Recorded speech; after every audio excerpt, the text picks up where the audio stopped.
చంద్రబాబు నాయుడు గారు నోటీసులు ఇచ్చారండి. చంద్రబాబు నాయుడు గారు నోటీస్ ఇచ్చారా వర్మ గారు? ఎత్తేసారా?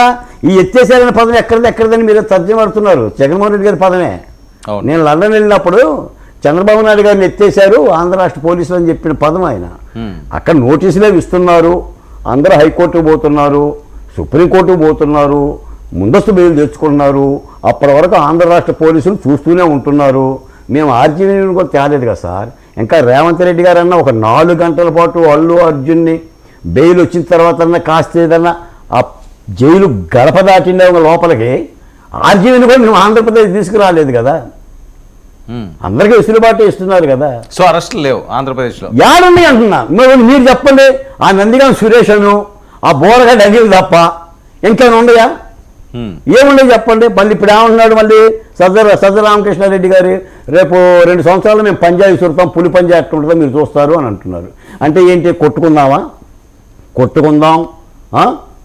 బాదుకుందాం ఇదే చేశారు కదా. మొన్న 5 ఏళ్ళు పంజాబే విసిరారు. ఇసిరి పంజాబ్ జనం అంతా ఒకసారి మీ మీద పంజాబ్ విసిరారు. 6 నెలలు అయింది ప్రభుత్వం వచ్చి. ఇప్పుడు సమస్యలను సమస్యాత్మకంగా ప్రశ్నిస్తే ఇప్పుడు ఆ సూపర్ 6 అమలు జరగాలనో లేదంటే మీరు రేట్లు పెంచుతున్నారనో విద్యుత్ ఛార్జీలు మీరు వడ్డను మీరు చేస్తున్నారని విమర్శిస్తే తప్పు లేదండి. ఇంటి పంజాబ్ విసురుతాం, మిమ్మల్ని లాక్కొస్తాం, సప్త సముద్రాలు దాటుతామంటే ఎవరిని బెదిరిస్తున్నారు? ఎవరిని కొడతారు? మరి ఈ లెక్కన ఎంతమంది వైసీపీ పరిపాలనలో ఇలాంటి సంఘటనలు జరగలేదు.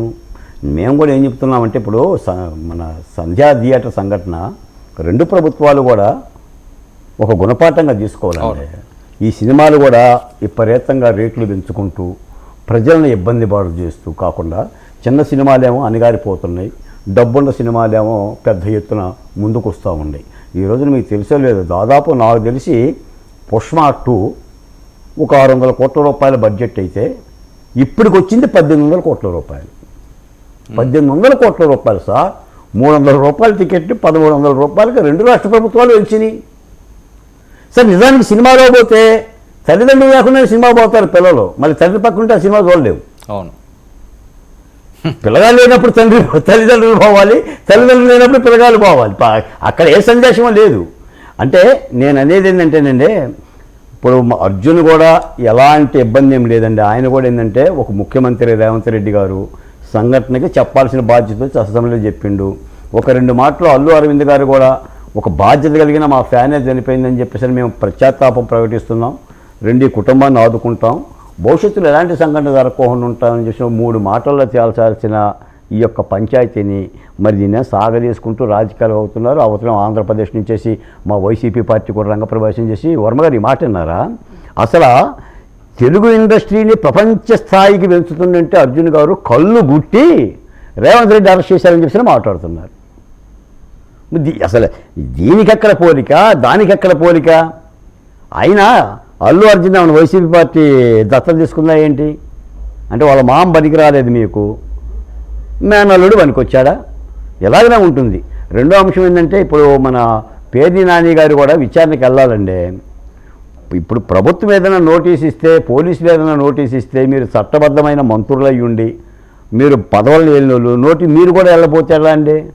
మీరు నోటీస్ ఇవ్వకుండా కోర్టుకు వెళ్ళిపోయి మీరు బెయిల్ ఉంటే. రెడ్డి గారు పులివెందుల ఆయన జగన్మోహన్ రెడ్డి గారు వెళ్ళారు. చాలా నెలల తర్వాత, నెలలేమో సంవత్సరాలు అయిందా, విజయమ్మ గారిని మళ్ళీ సో ఆవిడ్ని మళ్ళీ ముద్దు పెట్టుకుంటే ఆనాటి తీపి గుర్తులన్నింటినీ నెమరు వేసుకున్నారు. మళ్ళీ కుటుంబం అంతా కలుస్తుందా అని చెప్పి వస్తున్న వార్తలు. ఇప్పుడు జగన్మోహన్ రెడ్డి గారు వాళ్ళ అమ్మను ముద్దు పెట్టుకుంటే ఆంధ్ర రాష్ట్రానికి వచ్చిన ముద్దే ఉందండి. ఎలా అయినా కొద్దిగా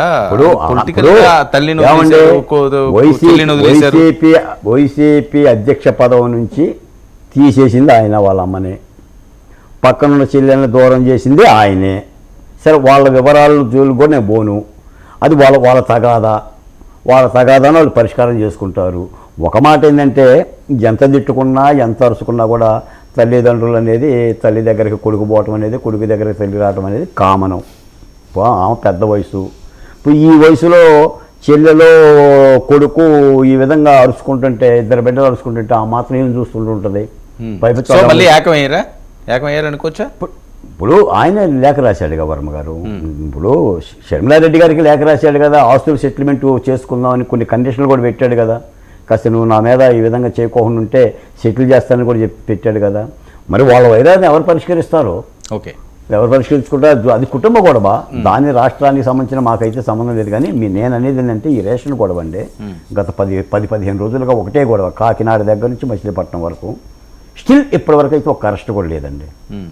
అంటే పేదోడు తినే రేషన్ బియ్యాన్ని లక్షల టన్నులు అమ్ముకుంటున్నా, కోట్ల రూపాయలు సంపాదిస్తున్నా